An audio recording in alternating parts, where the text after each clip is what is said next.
there is something called cognitive reserve, which I think I talked about in the article that you had read, Yeah. Yeah. led being on your podcast. And cognitive reserve is what you learn in the process of aging, growing up, meeting people, traveling, learning things, going to school, so that people who have higher levels of education or who read more tend to have higher cognitive reserve. So, what that means is that those folks who, even if they suffer, let's say, an injury, or if God forbid they have a brain tumor, or something else happens, they're going to have a better time recovering from it than someone who has less cognitive reserve because they've had all of that built up. It's like you bank those extra synapses over time. So Hmm. even though with age, the prefrontal cortex and the hippocampus tends to lose volume, that doesn't mean that you can't continue to learn and build upon your cognitive reserve. And what we really look for in people who are, let's just say, what we call super agers, folks in their 80s and 90s who can still do like run circles around people in their 20s, is that they tend to have a tremendous amount of cognitive reserve. So these are people who travel, these are people who have higher levels of education, these are people who keep up with current events, and these are people who do other kind of behavioral engage in certain behaviors that prolong our brain's ability to do what we would like it to do, even into old age. Got it. Okay, so yeah, so cognitive reserves, like that's obviously extremely important, especially if you want to age well, right? Like Correct. as time goes on.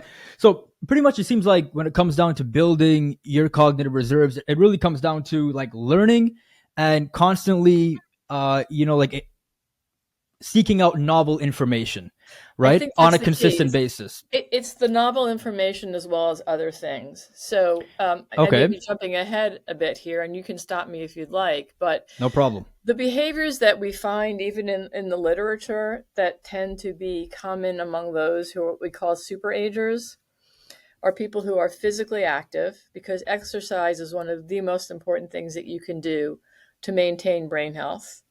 They tend to eat a healthy diet, and it tends to follow what's called something akin to the Mediterranean diet, which is high in fruits and vegetables and whole grains, not as much red meat, certainly less processed foods.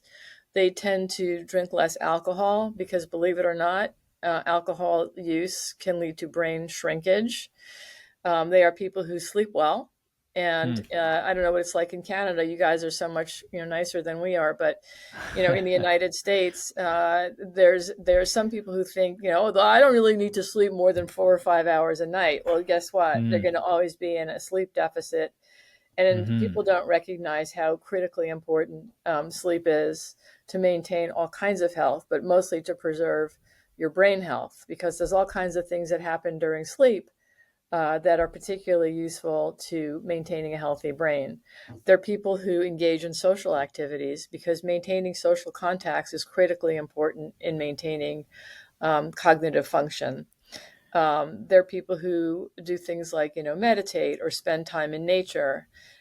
So, what those do overall is help to decrease any kind of stress in the body, because stress in the body can cause things like oxidative changes and the formation of free radicals without going into too much detail. And these things can be detrimental to all of your organs and it's basically accelerate the aging process. So what Got we're it. trying to do Okay. is Mhm. offset that. Got it. Okay, yeah. So you obviously did cover like a lot there, and we'll get into each one of those. But just before we do, like if someone wants to kind of, I guess, check, where they might stand in terms of how Mhm. much they've built up, with their own cognitive reserves, is there any way to get a good idea of where you might stand and how much you have to build to kind of get to a safe place? That's a great question, and I know you asked me that one. I don't know of Yeah. any way to do that. I think the only way that one could maybe more definitively do that is to have what's called neuropsych testing, where they can basically give you a baseline assessment of where your cognitive functioning is at any given time. And for example, in people who have family histories of any kind of dementias, even at a younger age, they might want to get a baseline neuropsych test to know what they're like this is what I was like at 40 years old. If I find that I'm starting to decline at the age of 50 or 60, maybe we do another one to help us see, how far off are we from where we were at baseline. That's even more important than doing like an MRI or CAT scan because, like I said, the MRI is going to show a decrease in brain volume that's commensurate with physical age. That doesn't mean that you're going to show a related decline in cognitive functioning based on how you score on the neuropsych testing. Does that make Hmm. sense to you? Okay. So on a physical, on a scan, you may show normal decrease in volume. However, on neuropsych testing, you may be just like well above what someone at your given age would expect to be. So one Yeah. does not equal, they're not equal. One does not equal necessarily equal the other. Yeah. They're not like synonymous. They're pretty separate in terms of how they operate. Okay. Correct. Okay. Okay. So now obviously like like as we spoke about it all comes down to like seeking out novel information on a consistent basis, right? But obviously in the US and Canada, especially like worldwide, people tend to kind of do the same thing over and over and over and over again, and that's what kind of ruins their cognitive health, right? Especially as they get older, because like sometimes you could be even in your like late 20s and feel like you're not as cognitively as sharp as you used to be, but that's Mhm. because you spent probably like 5, 6, 7 years in a certain type of job doing the same thing over and over and over again, right? So like, Well, it's not even go just ahead. that, Shaq. I mean, let's think Hmm. about this in terms of our recent history. Yeah. So, we all lived through the pandemic, and that meant that we were basically isolated inside for most of the time. So that did a lot of negative things. It Yeah. decreased social interaction for people who used to go to work and work in an office, for example, and have colleagues. That decreased the ability to have literally live interaction, although we did, meet people on screen. But particularly for kids who were developing during that time and young teenagers who are now young adults, that caused a significant problem. It caused mental health problems in terms of increasing rates of depression and anxiety. But particularly for those who got used to staying in their basement and playing video games, Mm. those are folks I really worry about because they have lost the capacity to develop one-on-one relationships. They lose the capacity to know, how do you deal in a relationship? What's it like to really meet someone in person? Seeing people on a screen or playing video games with headsets on, that's not the same thing. And it's affected males worse than females in terms of their psychological development because that occurred during critical times in brain development. For females, we're less likely to be playing on video games, although some people do, but they spend a lot of their time on social media comparing themselves to other people, particularly physical Yeah. looks. And Hmm. for females, that's where they tend to take the biggest hit in terms of depression and anxiety. And if you're spending all your time on your screen, you're not doing the things that we know give you more cognitive reserve, like exercise, like sleeping well. When you don't have to go to work and get up at a certain time, you get pretty lax about when you're going to go to sleep and when you wake up. So your sleep schedule gets off, right? Hmm. And, let's face it, lots of people gained weight during the pandemic. Why? Well, they were living in their sweatpants, so they didn't realize that their jeans were getting too tight, they were drinking too Yeah. much, and they were eating junk food. So, you know, lots of things took place during that time for people who were Yeah. during vulnerable ages of brain development who now may be paying the price even though they're like way younger than I am. Hmm. Got it.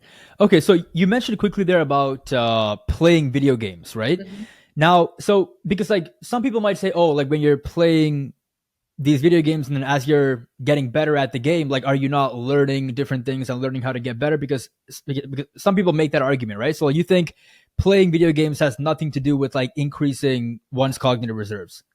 Well, no, but what it does do is make you better at hand-eye coordination. And Uh-huh. Got we it. find, for example, that surgeons who you have to be very good at hand-eye coordination tend to be very good at video games. So it may help you develop a certain type of skill, but it's not going to give you a broad global capacity for developing brain reserve. Got it. Okay. Now, how much learning should people try and commit to per day if they, if they want to build like a healthy amount of cognitive reserve as time goes on? Because I I guess that's can't the give, main thing, right? yeah, well, I can't give you just, an amount of time, like how much time should I Mm, be learning? It's yeah. a question of what are you doing? So you don't have to be looking at a book to learn.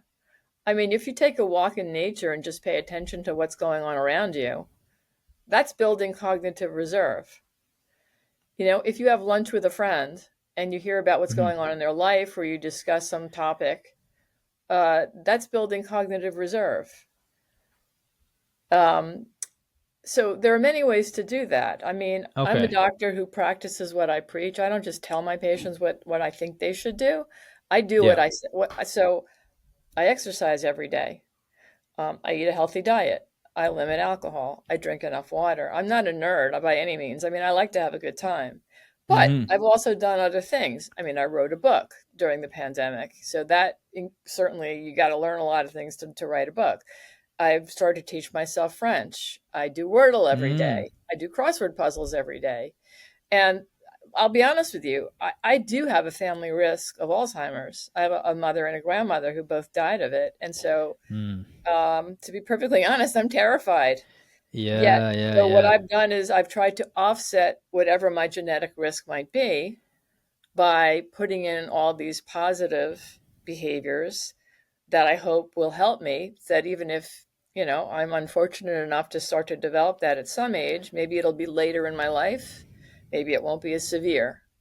So, we can't pick our genes. It's a roll of the dice. You get Hmm. what you get. But there is something called epigenetics where you can modify the gene effect that you might have inherited. And that's what we're talking about. Got it. Okay.